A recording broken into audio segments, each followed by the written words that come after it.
Salve a todos com a paz do Senhor. A ideia dessa aula, inicialmente ela era junta com a aula passada, tá? A ideia era a gente abordar o capítulo 36, do versículo 24, falar do 37, falar do 38 e do 39. Como eu vi que a aula ia ficar um pouquinho extensa, eu decidi quebrar a aula e falar, vou fazer outro vídeo para o 38 e 39, tá bom? Então, neste vídeo, eu não vou fazer a leitura no Salmo 147, porque, teoricamente, essa aula aqui, então, ia seguir aquele padrão, né? Ela estaria conjugada na aula passada, tá bom? Então, não vou fazer a leitura, mas se você está vendo esse vídeo, pegou só esse aqui, eu sugiro que você leia o Salmo 147, tá? Que é o que nós utilizamos, então, como leitura oficial aqui dessa aula. Tá? Já falamos isso no vídeo anterior, então eu estou pulando aqui. Então vamos agora entrar no capítulo de 38. O capítulo de 38, o capítulo de 39, nós vemos agora a figura do Senhor falando com Jó. Tá? Então agora nós vamos ver alguma daqueles pontos que nós vimos que Eliú lá atrás falou, e nós vamos ver agora uma confirmação, nós vamos ver agora Deus falando desses temas diretamente com Jó. Tá? Então, o versículo 1 fala que o Senhor respondeu a Jó de um redemoinho. Tá? Então, quando a gente volta lá para o comecinho, vamos falar assim, daquelas, entre aspas, tá? Daquelas discussões, daquelas falas, lá no capítulo 9, o que nós vemos? Tá? Nós vemos Jó ali, ele expondo o seu medo, tá? O seu medo mesmo, né? O seu temor de ser esmagado por Deus numa tempestade. Tá? Mas agora o Senhor, ele vem, tá? Num redemoinho, e qual que é o objetivo? Tá, mas por quê? Por que tá vendo redemoinho? Por que tal? A, a ideia, né, vamos colocar num popular aqui, é cada um no seu quadrado. É que Jó reconhecesse que o local dele não era aqui. O local dele era aqui, ó, nesse quadradinho. O que é esse quadradinho aqui?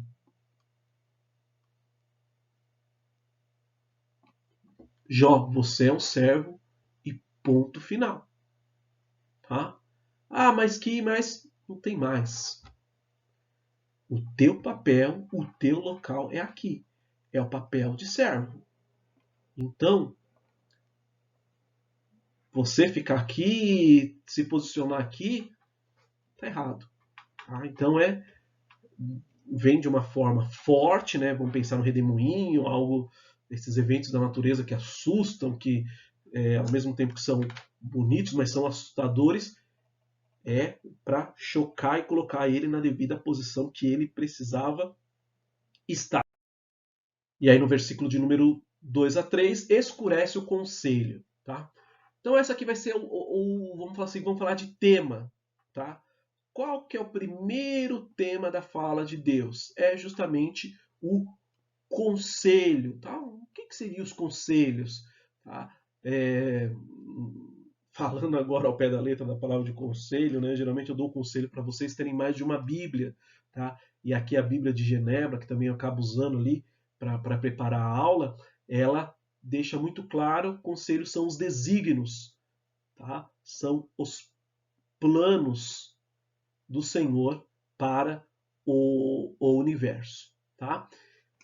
E aí, vamos pensar agora, você assistindo, você no papel mega ilustrativo que eu vou falar agora, no papel de Deus indagando Jó, ou você na figura de Jó, tá?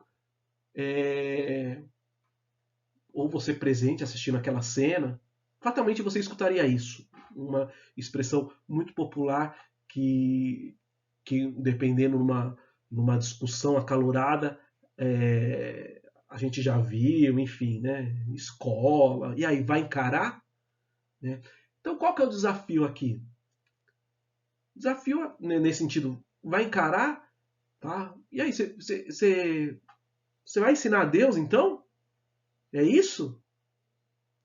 É essa a linha que você vai seguir? Tá? Então essa é o choque, né? Vamos falar, a gente usou no vídeo anterior ali, o choque de realidade que é dado agora para Jó. Tá?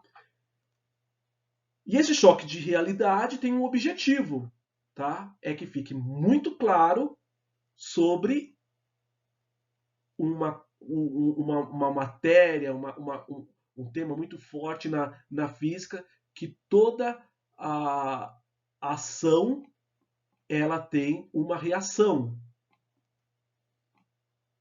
Toda causa tem um efeito, tá? Então aqui, qual que é esse choque de realidade? Qual que é a ideia? É que se liga porque as suas queixas e exigências elas podem ter uma consequência, tá? E aqui como um lembrete, lembre-se de que uma peregrinação rumo à terra prometida, numa linha reta, vamos por esse outro caminho, era algo que duraria dias, tá? 15 dias, não lembro com exatidão quando nós estudamos lá, precisaria rever as aulas, tá? Mas eram dias, não eram meses, não eram anos que se tornaram 40 anos. Mas e por que então durou tudo isso? Nós sabemos que isso foi fruto da murmuração do povo. Murmurou, então vamos sentar aqui, e aí daqui vocês não saem agora. E aí quando o povo começava a sair, tinha uma nova oportunidade de murmuração, então a gente vai parar aqui. E aí eles ficaram um período enorme no deserto, fruto da murmuração. Tá? Um exemplo dessa consequência, dessas exigências, dessas queixas que Jó insistia em pleitear, em falar ao longo do livro que nós estudamos, é o tal da audiência com Deus no tribunal. Vamos lá, vamos levar eu estou aqui duelando, estou numa causa contra Deus e a gente vai para um tribunal. Tá? E até numa aula anterior nós vimos até uma figurinha muito engraçada, né? Um rapaz com cabelão, com uma cara toda espantada, tipo falando, você é louco? Né? Que ideia sua, tá? Então é isso que agora é, tá sendo enfatizado, está sendo colocado aqui como uma evidência de uma, vamos falar assim, voltando àquela ponto, uma loucura da parte de Jó, tá? Lá atrás, no capítulo 9, nós vemos Jó ele falando, tá, que o poder de Deus estremecia as colunas da terra. E aí, aqui em um certo ponto, o que acontece nesse diálogo agora Deus aqui? Deus ele vai colocar Jó vamos falar assim, num determinado estreito, tá? Para provar, pensa né, aqui como um limite do conhecimento, né? O conhecimento de Deus. E Jó achando que ele conhecia isso aqui, ó. Ah, conheço quase tudo, tá? E Deus está colocando ele aqui e fala assim, ó, rapaz, você não conhece tudo isso aqui. Se mal e mal você conhece isso aqui, ó. Tô falando o quê? Tô falando que falta muito para você conhecer. Tá? Então aqui que Deus usa, né? Usa num sentido aqui para dar um choque de realidade. Fala assim, vem cá, você está falando do poder, do meu poder, mas vem cá, me responde. Onde você estava então quando a, a Terra era formada? Que parte que você estava ali que eu não lembro de ter visto você? Tá? Então começa esse choque de realidade aqui. Tá? Deus ele começa destacando o seu domínio, tá? Sobre aqueles elementos da natureza. A gente viu bastante lá atrás sobre trovões, sobre raios, sobre o mar, tá? E aí agora entra no aspecto das forças da natureza, que em certo ponto a gente pode falar, olha, elas são ameaçadoras, são indomáveis. Como você vai falar para o mar? Não, não, fica quietinho, não, não, não, não se levanta, não, não, essa onda alta, não, não, tá?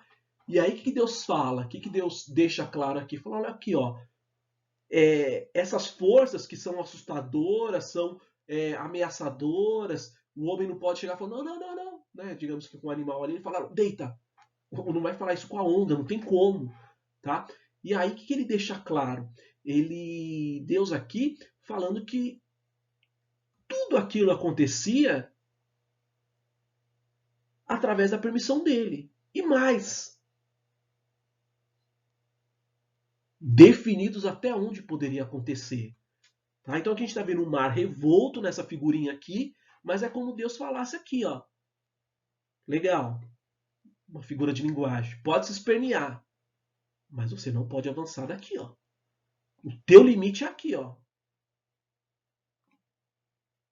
Essa aqui, ó, você pode cobrir, você pode submergir, mas ó, essa costa aqui, o teu limite é aqui. Você não avance para o lado de lá, tá? Então, na nova tradução da linguagem de hoje, é como interessante esse versículo. E ele, Deus, diz: você chegará até este ponto e daqui não passará. As suas altas ondas pararão aqui neste ponto. É aqui, é uma ordem, é o limite que Deus colocou ali para a onda.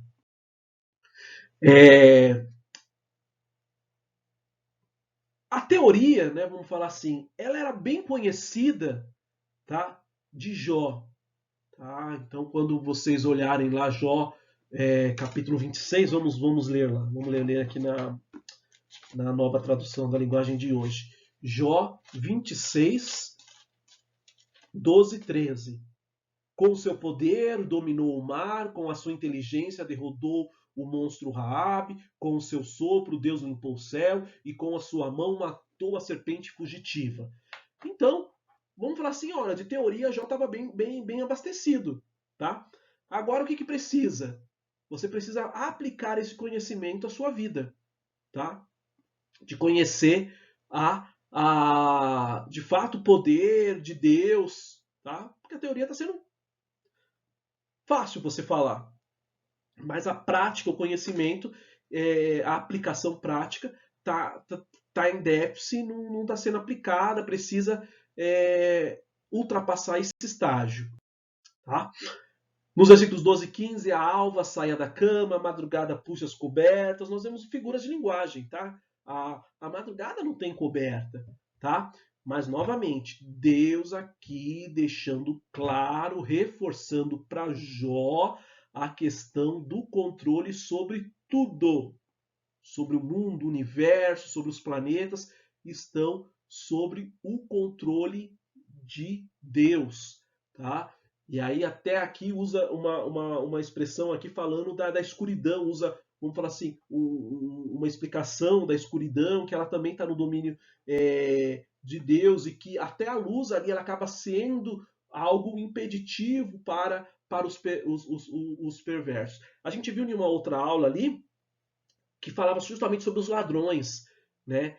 Falava que os ladrões eles temiam o dia, tá? Eles procuravam a noite, que é onde eles poderiam fazer os seus intentos ali, tá? Então aqui, com base naquilo que nós vimos, né? A luz ela era um impeditivo da ação desses perversos, tá? Que se sentiam acuados, tá? Não conseguiam fazer as suas ações à luz do dia, todos vendo, por exemplo, tá? Esse trecho aqui que nós estamos vendo aqui, esses versículos, ele é bastante interessante quando você compara com o Salmo 19, tá? Que fala: os céus proclamam a glória de Deus, o firmamento anuncia as obras da sua mão, tá? Então aqui novamente está falando do controle de Deus, está falando sobre essa questão do controle divino sobre esses elementos que foram criados por Ele. Fundo do mar, portas da morte. Tá? Qual que é a ideia que passa aqui? Jó, tira uma dúvida. Você já visitou esses lugares? Você sabe onde fica? Você já foi lá no fundo do mar? Você sabe responder para mim onde fica a porta da morte? Tá? Então, novamente, Deus está confrontando o que Jó falou lá no passado. Tá? Jó fala, eu queria repousar lá na escuridão do Seol, que era o lugar dos mortos, naquele entendimento do Antigo Testamento, que a gente já discutiu bastante sobre isso. Tá? Onde fica, Jó? Você sabe responder para mim? Você sabe onde é essa localidade? Então, novamente, lembra o que a gente falou lá? Conhecimento está aqui. Você acha que conhece isso aqui. Jó, você não conhece nada. Você não sabe. Tá? Então, Jó, tá? Em outra situação, lá no versículo 20, no capítulo 26, ele falava como se ele tivesse conhecimento, então, das intenções, dos propósitos divinos, tá? Mas agora Deus, o que ele faz? Ele dá novamente, uma expressão que a gente já usou na aula passada, no slide anterior, ele dá um choque de realidade, tá? Ele fala, ó, você não conhece nada. Seu conhecimento é limitadíssimo, tá? Então vem cá, vamos para uma excursão que eu vou te mostrar a morada da luz, das trevas. Vamos para uma excursão onde você de fato vai conhecer. Até então você não conhece nada, tá? Então de fato aqui um choque de realidade para Jó.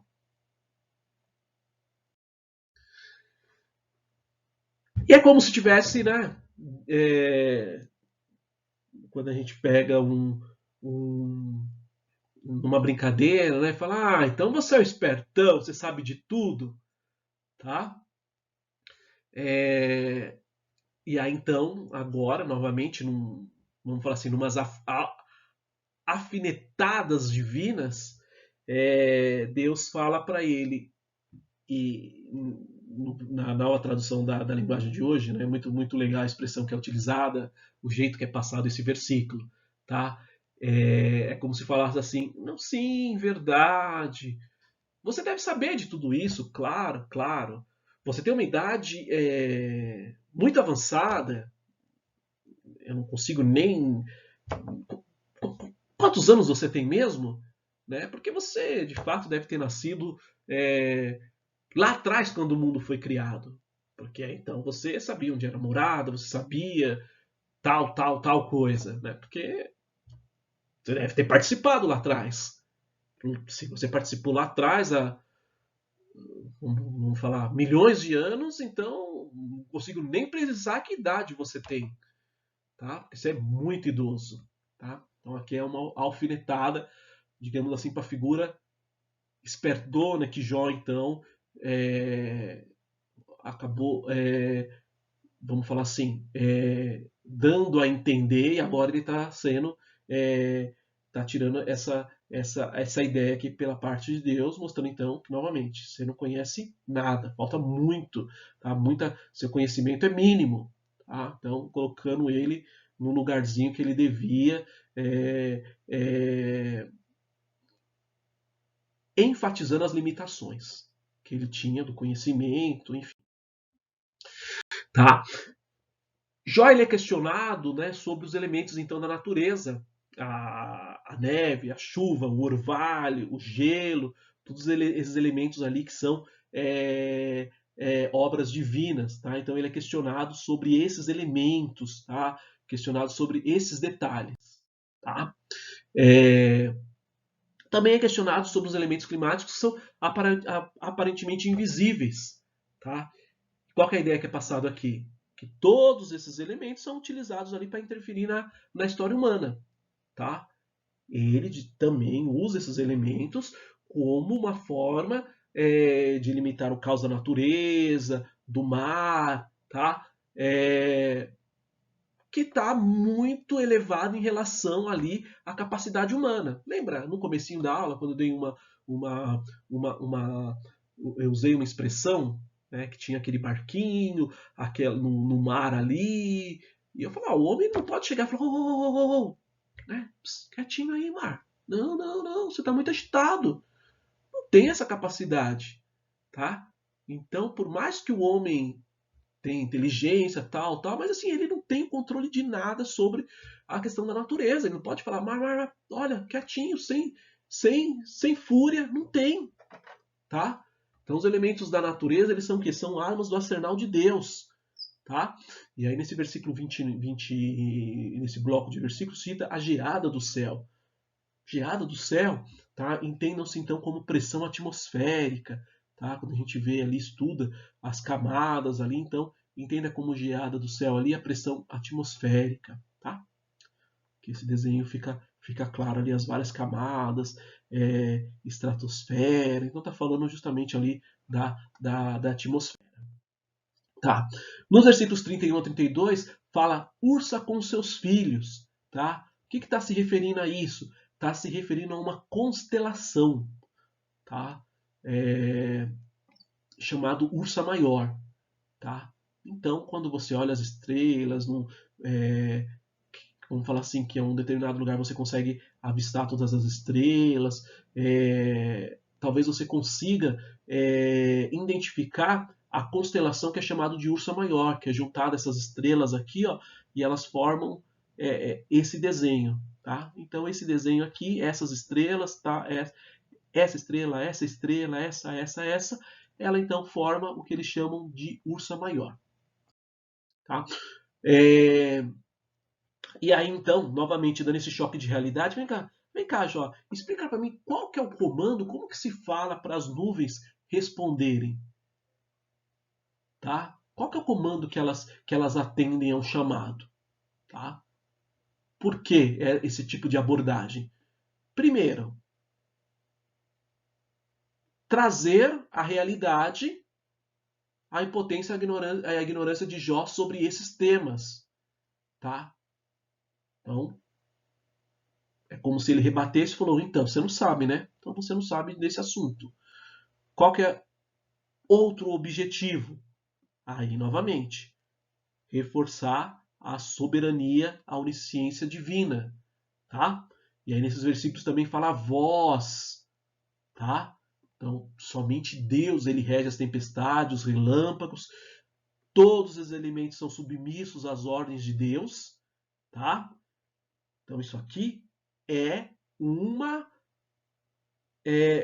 aquela liçãozinha, vamos até falar assim, alfinetada que Deus está dando às várias reclamações de Jó, tá?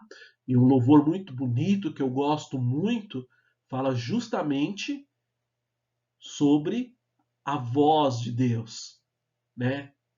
Fala, ele é a própria luz, as trevas vão fugir, tremer com a sua voz, e aí o autor reforça, tremer com a sua voz. A voz de Deus faz as trevas tremerem. É esse a abordagem aí do versículo quando está falando da voz de Deus. Tá? Jó, ele agora ele vai ser interrogado sobre o reino animal. Então ele começa nesses versículos 39 ao 41 e esse tema ele vai se estender até o capítulo de número 39, tá? Então agora Jó vai ser questionado, vai ser falar, vem cá, me explica isso, me explica aquilo, isso, você sabia isso, tá? E aí um exemplo aqui fala sobre, né, Deus alimenta os corvos que gritam por socorro. Calma aí, você está me falando que o corvo, um animal, ele grita por socorro e Deus responde. Como então ele não vai ouvir e alimentar o Joãozinho, a Mariazinha, o Pedrinho, quando estes rogarem a Deus por socorro. Como você me explica isso? Como não vai responder? Não tem cabimento. Tá? Então, o capítulo 39 ele é uma continuação do capítulo 38. Tá? E aí continua esse interrogatório em relação ao reino animal. Tá? Então, o que Deus fala? Tudo em harmonia. Tá? Deus ele fornece as presas para os predadores. Tá? Mas ele também é aquele que cuida da presa. E aqui, mais especificamente, está falando das cabras montanhesas e as servas. Tá? Está falando assim, olha, Deus está presente no momento mais delicado, mais vulnerável desses animais, que é o seu nascimento. Então, quando uma cabra ali montanhesa, uma cabra selvagem, ela está dando cria ali, né, nas dores de parto, ela não tá vulnerável, não vai conseguir correr, porque não, tô participando aqui do nascimento do meu filho. Deus está naquele momento participando daquele evento, vamos falar assim, tá? E aí, nesse contexto aqui, nesses versículos, fala do trigo, tá? Mas o trigo aqui nessa ideia, como a gente está falando de cabras, estamos falando dos animais, tá dando a ideia de um campo aberto. Os versículos 5 a 12, eles abordam, tá? A temática ali do contraste, tá? E apenas para pontuar aí como presença, vocês me citam esse slide aqui, tá? Slide 21.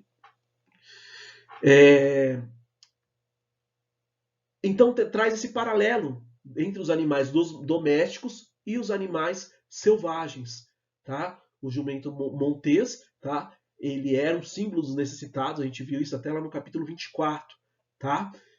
E aí o que ele fala? O que Deus está dando uma lição aqui? Ele fala que interessante. O jumento, tá? Montês, selvagem, ele está satisfeito onde Deus colocou ele, que foi lá na floresta, lá no meio do nada, tá longe da cidade, tá? E acaba sendo uma lição para as nossas vidas, tá? Que é essa aqui, ó, tá? Que nós precisamos estar satisfeitos no lugar que Deus nos colocou. Muitas vezes nós falamos, mas se tal coisa tivesse em tal lugar, assim, tivesse aquilo outro, não fosse aqui, fosse lá, tá? Mas nós precisamos mudar o nosso diálogo, o nosso pensamento, tá? Para que cumpra-se, né, essa verdade, tá? Que essa parte aqui nos fala, tá? A verdadeira liberdade, ela está ancorada na satisfação plena onde Deus colocou cada um de nós. Tá? Então, nos versículos 3 e 25, quando nós estudamos lá, nos versículos 3 e 25 aqui fala sobre o avestruz, que foi um tema que Jó falou lá no capítulo 34, ele se identificando, né? Vamos falar assim, até de uma forma íntima com a avestruz. E aqui outro choque de realidade, tá? Legal, qual que é então essa extrema relação íntima entre você, Jó, e o avestruz? Sabe me responder? Não? Eu vou te falar. É isso aqui, ó, a deficiência de conhecimento. Tá? O avestruz, ele é um animal ali que, dado o seu porte, o jeitão dele, ele ele acaba sendo muito, numa expressão popular nossa, tirado sarro desse tipo de animal. Só que ele não tá nem aí, tá? Ele não se aflige com essa situação. Qual que é a diferença para você, Jó? Você se preocupa muito, tá? O que os outros falam, enfim, tá? E aí, se você olhar para o avestruz, ele não tá nem aí. Podem tirar o sarro, passa por uns constrangimentos, mas ele, ó, não tá nem aí para tudo isso aí. Segue a vida sem nenhum problema. Isso passa tudo batido na vida dele, tá? E aí Jó, ele é questionado, né? Estamos naquele, vamos falar assim, naquela temática do reino animal. Ele é questionado sobre a criação dos pássaros mais majestosos ali da natureza, tá? Que é o gavião e a águia, tá? Novamente pela, pela característica, né, que esses animais têm da aerodinâmica. Um avião é inspirado na aerodinâmica desses animais, de como a precisão que eles têm, né? É, até esses dias, essa semana mesmo, eu estava vendo um vídeo muito legal, tá? Eu não lembro se precisasse era de um gavião ou era de uma águia, mas era um vídeo que mostrava justamente um adestrador, tá? Então mostrava duas meninas, tá? Uma de cabeça, de testa com a outra testa da outra, tá? Então aqui sobrava um pequeno espacinho, tá? E aqui tava o quê? Tava o adestrador, tá? Então vamos falar que o adestrador estava aqui. E esse animal, ele estava vindo voando, tá? E o que era engraçado, tá? Que esses adestradores, ele usam uma um equipamento aqui no braço por causa das garras para eles pegarem justamente não eles se agarrarem aqui não machucar o braço do treinador, enfim. E aí mostrava justamente isso. Essa águia, esse gavião, não lembro a exatidão que animal que era, mas ele vinha, passava nesse meinho dessas meninas e vinha no braço do, do, do treinador. Então aquela precisão assim perfeita. Então quando ele vinha com as asas nesse estilo, abertas, só que quando ele ia passar nessa partezinha das meninas, ele recolhe as asas, passa, não toca nelas de jeito nenhum. Elas até fecham o olho, né? Com um certo receio, mas ele passa ali certinho sem triscar, tá? Muito interessante. Aqui também fala de outro animal que fala do urubu, tá? E da estratégia, vamos falar assim, que foi feita, que eles se alimentam de sangue de presa, de pessoas mortas. Ah, mas por que? Tá, o urubu come... até um cenário que a gente pode falar que é uma prevenção ali de disseminação de doenças, tá? Na antiguidade, enfim.